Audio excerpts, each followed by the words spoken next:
दोस्तों, अगर मैं स्टॉक मार्केट में निवेश करता हूं तो जीडीपी, इन्फ्लेशन, मार्केट कैपिटलाइजेशन जैसे शब्द हम बार बार सुनेंगे और हमारा ध्यान रहना चाहिए इन चीजों पे, क्योंकि ये वो चीज है जो बाजार को गाइड करती है। समय आ गया है दोस्तों, अभी भारत के फाइनेंशियल 2023 के जीडीपी डेटा ये वीक ही प्रस्तुत हो चुके हैं। तो ये जीडीपी डेटा से हमारा अंदाज होना चाहिए कि अभी क्या चल रहा है हो और क्या उम्मीद करें। इसके साथ ही दोस्तों इसी महीने दुनिया भर के जीडीपी डेटा आपको पता चलेंगे। तो इन डेटा के आधार पे दोस्तों आप अनुमान कर सकते हो बाजार कैसा है और क्या उम्मीद करनी चाहिए।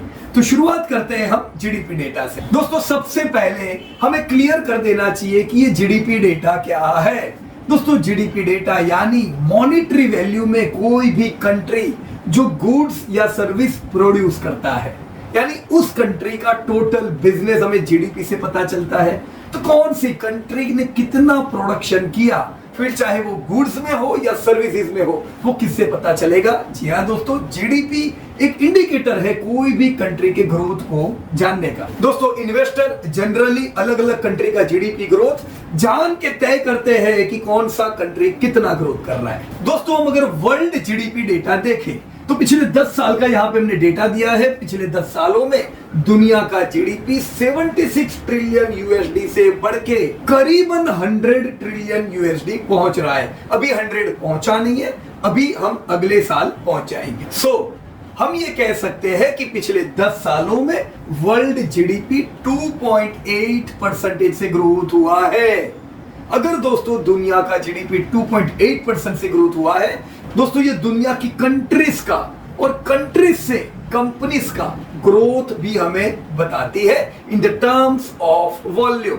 दोस्तों, इसके साथ ही अगर हम भारत का जीडीपी देखें दोस्तों, पिछले 10 सालों में 87 लाख करोड़ का जीडीपी 272 लाख करोड़ में कन्वर्ट हो चुका है। दोस्तों, बड़ी खुशी की बात है कि आजादी के बाद हमें 67 इयर्स लगे पहले 100 लाख करोड़ की जीडीपी पे पहुंचने में, जो कि हम 2013-14 में पहुंचे। दोस्तों, 100 लाख करोड़ 13-14 के बाद दूसरा 100 लाख करोड़ प्री कोविड यानी 2020 में दोस्तों हम पहुंच चुके थे। उसके बाद कोविड आया और कोविड ने 2 साल इफेक्ट किया। हालांकि हमारी जो जीडीपी है ये जबरदस्त वी शेप की रिकवर किया और अभी हम 272 लाख करोड़ पहुंचे हैं। दोस्तों, ये 100 लाख करोड़ उम्मीद है इन 5 सालों में आ जाएंगे। तो इन डेटा के आधार पे हम कह सकते हैं दोस्तों कि भारत का जीडीपी 11% के कगार से पिछले दशक में बढ़ा है। अगर उसे आप वर्ल्ड से कंपेयर करो तो वर्ल्ड 2.8% एंड इंडिया 11%। हम करीबन 4 गुनी स्पीड से दुनिया के मुकाबले दोस्तों आगे बढ़ रहे हैं। दोस्तों, जीडीपी अगर बढ़ता है तो क्या फायदा होता है? कंपनियां दोस्तों बड़ी बनती है। सीधी सी बात है, जब आपकी जीडीपी 2012 में 87 लाख करोड़ की थी तो कंपनियों की साइज, कंपनियों की संख्या भी 87 लाख करोड़ के हिसाब से होगी। अब आज अगर यही जीडीपी दोस्तों 272 लाख करोड़ पहुंची है तो कंपनियों की साइज बड़ी होगी और मीडियम साइज कंपनियों की संख्या भी दोस्तों बढ़ चुकी होगी। दोस्तों, कंपनियों के साथ इंडिविजुअल व्यक्तियों पे भी बड़ा इफेक्ट करता है। इंडिविजुअल पॉपुलेशन की भी इनकम बढ़ती है, जो कि देखी जाती है जीडीपी पर कैपिटा के रूप में। तो अब दूसरा सवाल आता है कि जीडीपी पर कैपिटा दोस्तों क्या होता है? दोस्तों, यही जीडीपी 272 लाख करोड़ जो है, ये जब पूरे पॉपुलेशन में डिस्ट्रीब्यूट करते हैं तो इंडिविजुअल यानी जीडीपी पर कैपिटा ऊपर के दोस्तों आती है। तो सीधी बात है दोस्तों, 2012 में अगर 87 लाख करोड़ का जीडीपी था तो वो एक पॉपुलेशन में बढ़ता होगा। हालांकि पॉपुलेशन भी बढ़ रही है, पर पॉपुलेशन दोस्तों 11% से नहीं बढ़ती है, पॉपुलेशन करीबन 1.5% से बढ़ती है। तो जो बीच का स्प्रेड होता है वो जीडीपी पर कैपिटा को दोस्तों अच्छा मिलता है। जीडीपी अगर 11% से बढ़े, पॉपुलेशन उसके साथ बढ़े, तो सीधी बात है 11% से जीडीपी पर कैपिटा नहीं बढ़ेगी, उससे कम बढ़ेगी। तो आइए दोस्तों हम सबसे पहले वर्ल्ड की जीडीपी पर कैपिटा ट्रैक करते हैं। पिछले 10 सालों में दुनिया की जीडीपी पर कैपिटा 10,573 से 12,880 तक पहुंची है। दोस्तों, ये कितना ग्रोथ हुआ? 2% का। दोस्तों जैसे जीडीपी 2.8% से बढ़ा, वर्ल्ड का भी पॉपुलेशन ग्रोथ हुआ होगा, तो जीडीपी पर कैपिटा दोस्तों 2% से बढ़ा, राइट। इसी को अगर हम इंडिया से कंपेयर करें तो दोस्तों मुझे एडवांस में बताओ, जीडीपी पर कैपिटा इंडिया का कम बड़ा होगा कि ज्यादा बड़ा होगा वर्ल्ड के मुकाबले? याद करो, किसका जीडीपी ज्यादा बड़ा था? इंडिया का। तो किसका जीडीपी पर कैपिटा ज्यादा तेजी से बढ़ा होगा? इंडिया का। चलो देखते हैं कैसे। दोस्तों इंडिया का जीडीपी पर कैपिटा मर्ज 72,000 था 2012 में, जो कि बड़ा ही लो इनकम माना जाता है।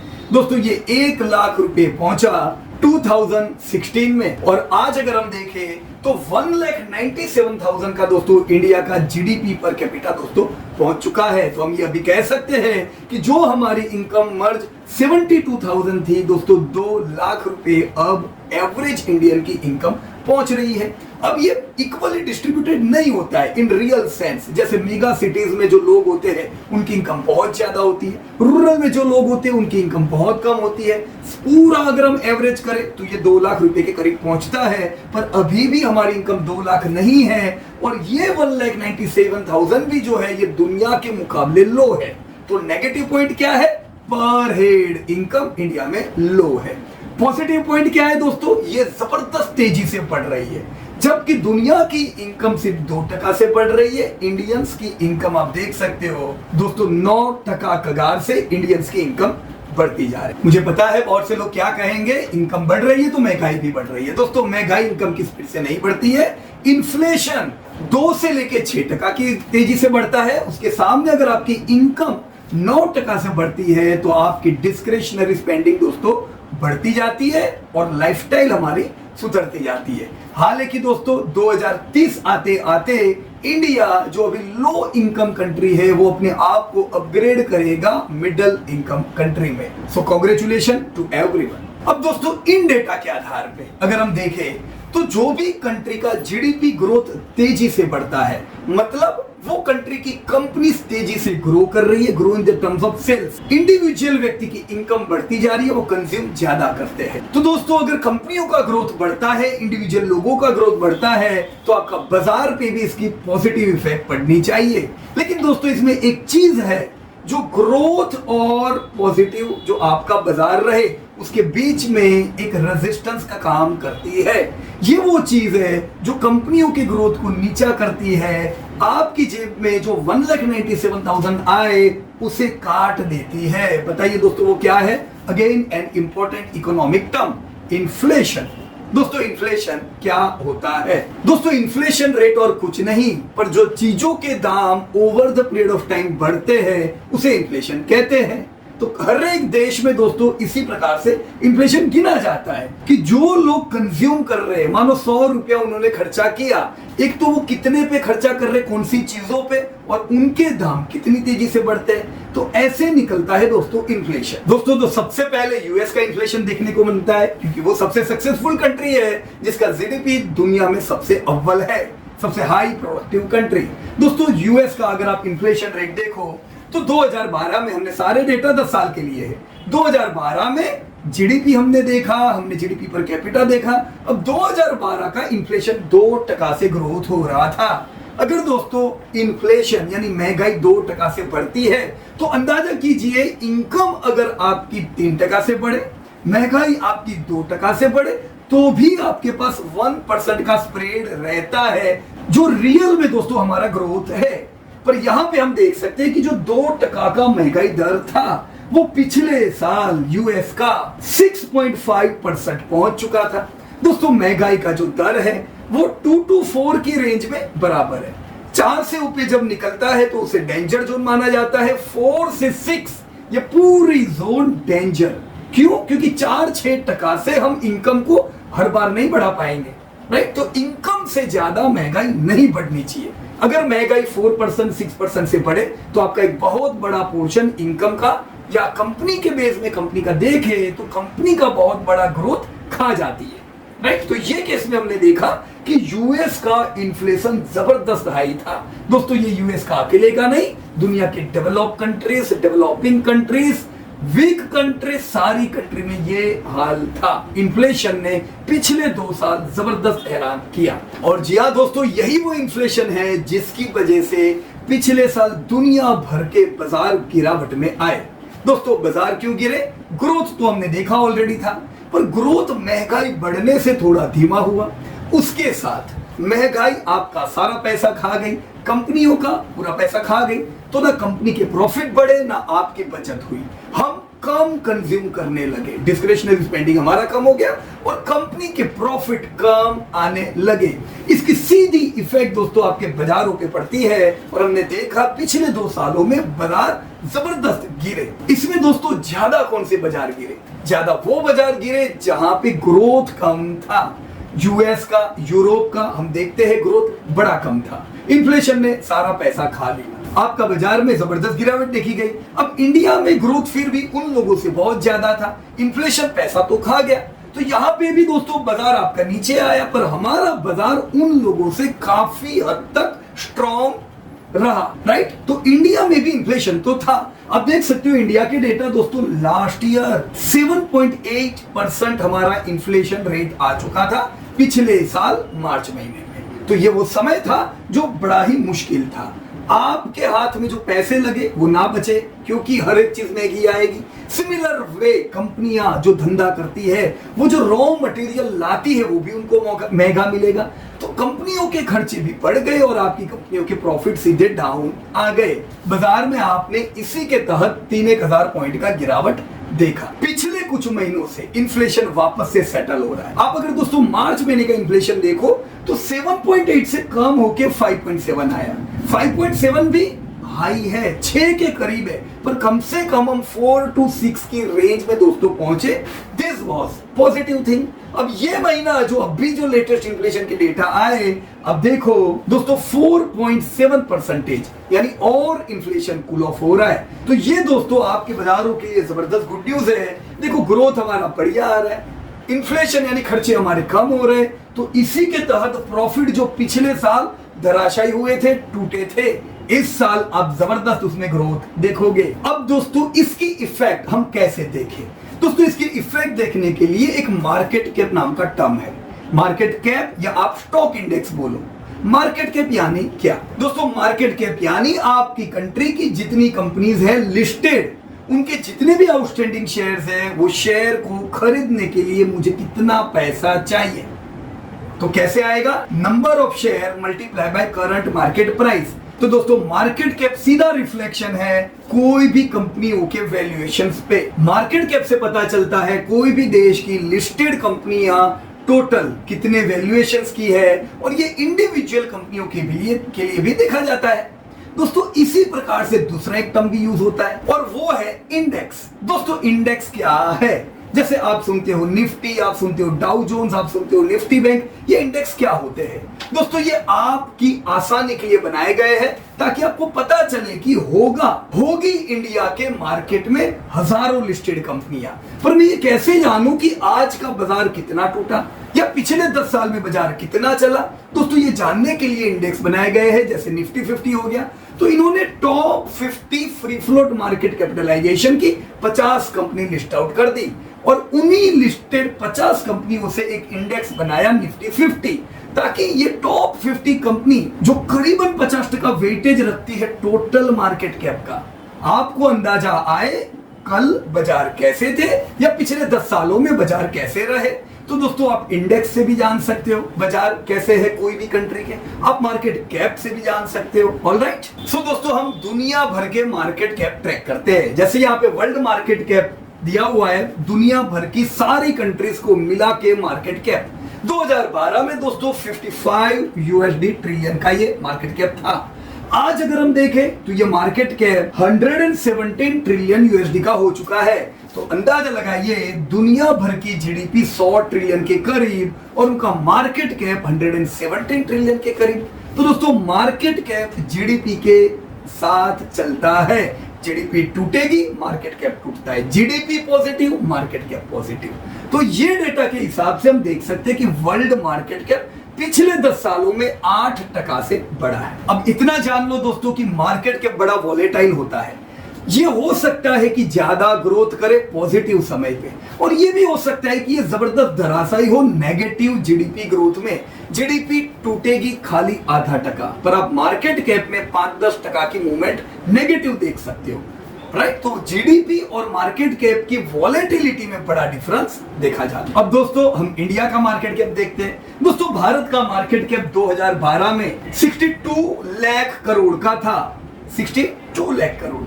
आज अगर हम देखें 2022 के एंडिंग दोस्तों, क्योंकि हम डेटा 2022 का ले रहे हैं, 264 लाख करोड़ का हमारा मार्केट कैप दोस्तों पहुंच चुका है। दोस्तों 264 यानी भारत का मार्केट कैप 16% कगार से दोस्तों बढ़ रहा है।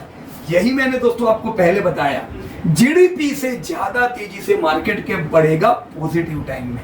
ऐसा ही नेगेटिव समय आता है तो मार्केट कैप टूटने में भी किसी की वेट नहीं करता है, राइट। पर हमने देखा कि इंडिया का मार्केट कैप दुनिया को आउट परफॉर्म कर रहा है। ऐसा क्यों? क्योंकि इंडिया की जीडीपी पर कैपिटा वर्ल्ड को आउट परफॉर्म कर रही है, राइट दोस्तों। तो अभी के अगर हम ये तीनों इंडिकेटर देखें दोस्तों, पॉजिटिव है। सबसे पहला जीडीपी इज पॉजिटिव। दोस्तों इंडिया वर्ल्ड की मेजर इकोनॉमी में सबसे फास्टेस्ट ग्रोइंग इकोनॉमी है। तो भारत से बेहतर और कोई इकोनॉमी बताओ दोस्तों। ये वही इकोनॉमी है जो इस बार, वैसे हमारा कद जीडीपी में खाली 3% का है दुनिया के मुकाबले, पर इंडिया इस बार 15% ग्रोथ में कंट्रीब्यूट करने वाला है। तो हमारा जो इंजन है वो एग्जिस्टिंग वॉल्यूम से ज्यादा परफॉर्म करने वाला है, ये हम कह सकते हैं, राइट दोस्तों। अभी जो लास्ट वीक आपके नतीजे आए, पिछले साल 9.5% से बढ़ा था, इस साल 7.3% से बढ़ा है। दोस्तों करंट ईयर 2023 में हम उम्मीद करेंगे कि इंडिया का जीडीपी 6% से बढ़ेगा। तो ग्रोथ वर्ल्ड का खाली इस साल 2.8% से होने वाला है। 2.8% के हिसाब से इंडिया उनसे बहुत तगड़ा दोस्तों ग्रोथ करने वाली है। दोस्तों अगर हम करंट प्राइस पे जीडीपी ग्रोथ देखें, वो 16.1% से ये साल बढ़ा है। दोस्तों करंट प्राइस जीडीपी आपके स्टॉक मार्केट में कंपनियों के सेल्स ग्रोथ को रिफ्लेक्ट करता है। तो 16.1% से ग्रोथ आया, ये बढ़िया है। हम इस साल क्या उम्मीद करेंगे जीडीपी से? क्वार्टर 4 में जीडीपी थोड़ा कूल ऑफ था। रियल जीडीपी साल का 6.9, क्वार्टर 4 6.1, राइट। और ये हमने कंपनियों के नतीजों में भी देखा है। तो ये साल भी दोस्तों उम्मीद करेंगे 6-6.5% जितना ग्रोथ तो रियल जीडीपी में भी दोस्तों यानी वॉल्यूम में मिलना चाहिए। तो ग्रोथ दोस्तों अच्छा रहेगा। दूसरी बात आती है इन्फ्लेशन की। इन्फ्लेशन ऑलरेडी थोड़ा कूल ऑफ हो रहा है, तो ये इन्फ्लेशन पॉजिटिव स्टांस में आ रहा है, या आपकी कंपनियों के प्रॉफिट को बढ़ाएगा। पिछले साल जब आपकी कंपनियों के प्रॉफिट टूटे थे लास्ट ईयर दोस्तों, धंधे 25% से बढ़े थे, पर आपके प्रॉफिट खाली 6% से बढ़े। ऐसा क्यों? ऐसा इसलिए हुआ क्योंकि इन्फ्लेशन प्रॉफिट खा गया। ये साल वो पिछले साल का जो कट हुआ प्रॉफिट में, ये पूरा यू टर्न हो जाएगा। ये साल हम उम्मीद करेंगे धंधे 15% से बढ़े, पर प्रॉफिट 15 से भी नहीं, 6 से भी नहीं, 21% से दोस्तों बढ़ेंगे, क्योंकि इन्फ्लेशन हमारा पॉजिटिव जा रहा है। जी हाँ दोस्तों, इसमें मानसून एक मेजर रोल प्ले करेगा।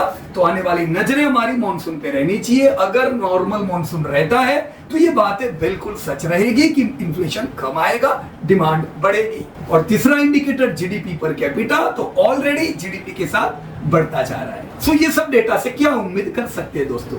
इन डेटा के आधार पे क्या हम 19638 निफ्टी उम्मीद नहीं कर सकते? दोस्तों 19638 की उम्मीद भी एक कंजर्वेटिव फेयर पी की उम्मीद है, क्योंकि ये साल प्रॉफिट 21% बढ़ने की हम प्रोबेबिलिटी रखते हैं। तो प्रॉफिट्स आपके ग्रोथ में आ रहे हैं, बाजार आपका 19638 का एक गोल दोस्तों हमें रखना है। So this were the updates about GDP and latest inflation. मुझे उम्मीद है इस डिस्कशन से जरूर फायदा हुआ होगा। इसी प्रकार के अपडेट चाहते हो, चैनल सब्सक्राइब कीजिएगा। Thank you very much and best of luck to everybody. एक कमेंट छोड़ दीजिएगा नीचे कि आप जीडीपी से और बाजार से क्या उम्मीद रखते हो। Disclosure: This update is for educating purpose. We are not tip provider.